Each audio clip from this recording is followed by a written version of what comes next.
Magicians don't love prayer, which is crazy to me. Look how cute that is. How could you not love prayer? So that's the first problem. The second problem is almost as a result. They're kind of shit at it. So I asked in an earlier video if you'd be interested in a discussion on magicians and prayer, and you said yes, and this is that video. So this time I'm going to show you why magicians hate prayer, how that makes them bad at it, and what you should do about it. So why do occultists hate prayer? Well, as far as I can tell, it's because it's not as much fun. That's about the beginning and end of it. And honestly, I can kind of understand this. There are a lot of magicians in particular who have had, let's say, unlovely childhoods in very snake-handly, big tent style mega churches. And so there's a very understandable shadow projection around this idea of prayer being something those people they left did. But also you build a certain level of cynicism, very understandably, when you are in those environments that leads you to think that prayer is ineffective. There's a belief, and it's funny when you think about it, that, you know, prayer might give you a 0.8 multiplier, but a spell will give you a 2 times multiplier.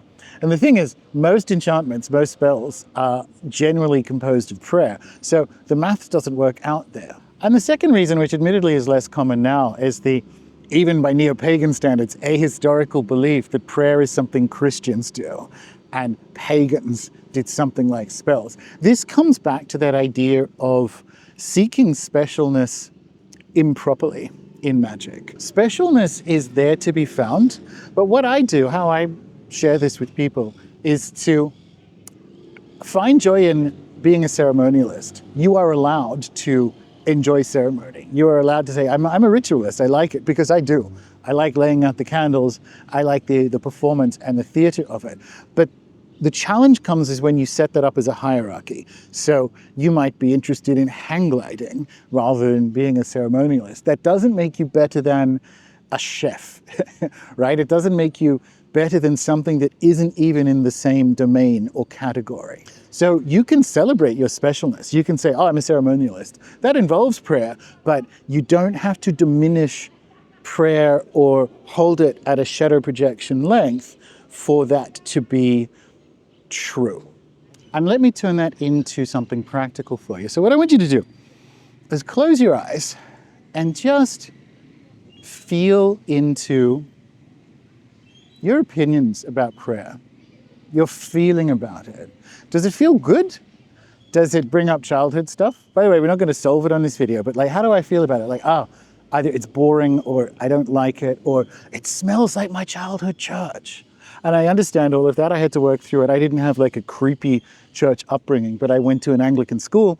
And so I certainly was briefly one of those neo-pagans who thought spells were better than prayers, because in fairness, the prayers in our prayer book that we were forced to use every Thursday were kind of boring.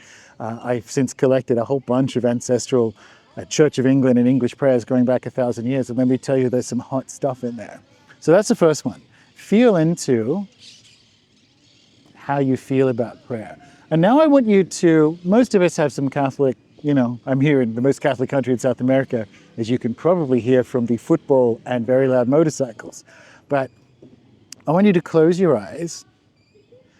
Similarly, feel into prayer.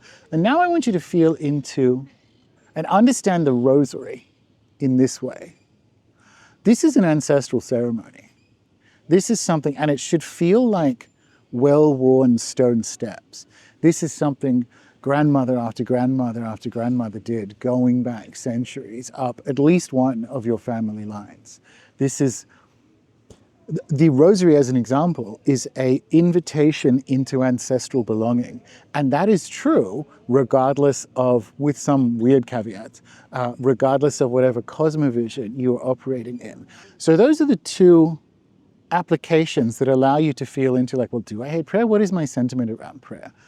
Feel into the idea of prayer in general, and then drop that and see how reframing the rosary as ancestral magic feels to you. You don't have to do either of them. You're playing Marco Polo with your psyche here to see which parts may or may not be calling for attention. The next one, and it's related, particularly if you have a low opinion of prayer, is we get it wrong. We actually, think about it as a ceremonialist, we get the ritual of prayer wrong most of the time because we are praying out of scarcity and we are praying out of lack. Now, this is completely backwards from a even biblical authority perspective. But what I want to do is share a couple of New Thought paragons on their attitude to prayer and how you shift it. And the first one, let me find my place, is the legendary Florence Scovel Shinn. So I'm just going to read you the notes that I made on my phone. The average person will dwell on all the obstacles and hindrances which are there to prevent his good coming to pass. You combine with what you notice. So if you give obstacles and hindrances your undivided attention, they grow worse and worse.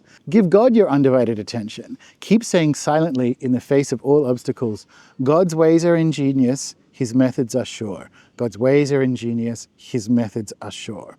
One of my affirmations is, the unexpected happens. My seemingly impossible good now comes to pass. Do not magnify obstacles, magnify the Lord. That means magnify God's power. Now, why does this work? Well, we have, like I said, a complete course on prayer, which goes into that in the membership. But boiled down simply, it is the idea that feeling is the prayer.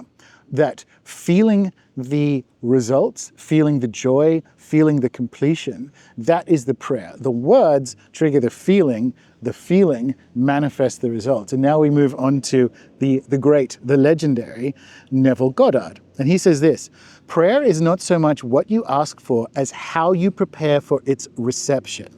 Man, by assuming the feeling of his wish fulfilled and then living and acting on this conviction, alters the future in harmony with his assumption. We can say feeling is the prayer. So how does this work? Honestly, it works the same as sigils. So, and which is why sigils work. So the hand-wringing over lust of results can be completely removed if you step into this idea that saying removing lust of results is the same thing as feeling is the prayer, as actually vibrating at the level of the outcome that you require rather than freaking out and concerning yourself with how or if or when. Neville Goddard uses this metaphor, which I think is wonderful. He says, when you plant a seed in your garden for a tomato plant or whatever, you don't keep going and digging it up to check that it's growing. You plant the seed and you wait, knowing, unless you're not great at gardening, that it's going to happen. So this is the process in several simple steps. You close the eyes, and this is crucial, I think. You find a way to relax and regulate your autonomic system. Now, you can spend time on YouTube looking for parasympathetic breathing techniques, humming, and so on. They will all work. The key, because you don't want to be carrying fear or anxiety or agitation into your prayer. So you want to relax, but you specifically want to upregulate the parasympathetic system. This is the healing, rest, and digest state. Breathing techniques, however you want to do it. And then you move with all your feeling capacities. So even if you allegedly can't visualize, and by the way, that's under 2% of people on the planet. So you probably can, you just need practice. You step into the total feeling of the results and you affirm using words or just feeling like, this is mine. I have this now. This is mine. I am in this state. And then you drop it. Now you can combine that with saints and allies and any kind of way you want to pray, but that is the simplified process of moving into this idea of feeling is the prayer, of intentionally adjusting your autonomic system and then moving into the state that you wish to achieve, collapsing the time, and then dropping it. And then like the seed that you will promise that you're not going to dig up, it will grow.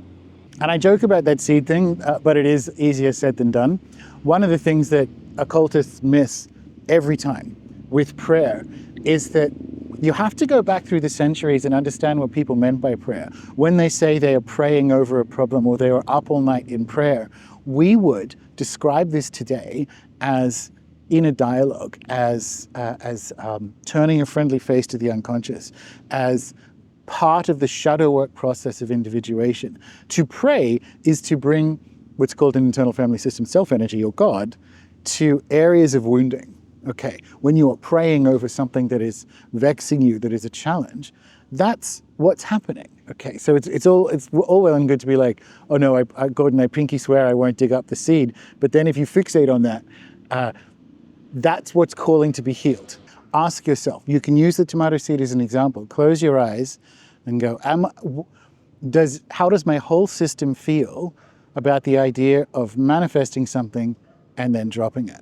Because if you've got parts of yourself that are jumping in going like, I actually don't believe that will happen, that's where you bring the praying and the inner dialogue, because there'll be scarcity reasons from your childhood, usually, as to why that is the case. Now, here's what I throw back to people who are irritated at the idea that prayer, at least in some chunk, is an old-timey word for this process of inner healing and inner transformation.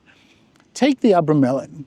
How the fuck, and this is because it's usually magicians who are very self-important and are very in love with the idea that they're a special magician and they know all the right prayers and ceremonies, and all that other stuff that they're doing over there is new age. It's like, it's childish shadow projection.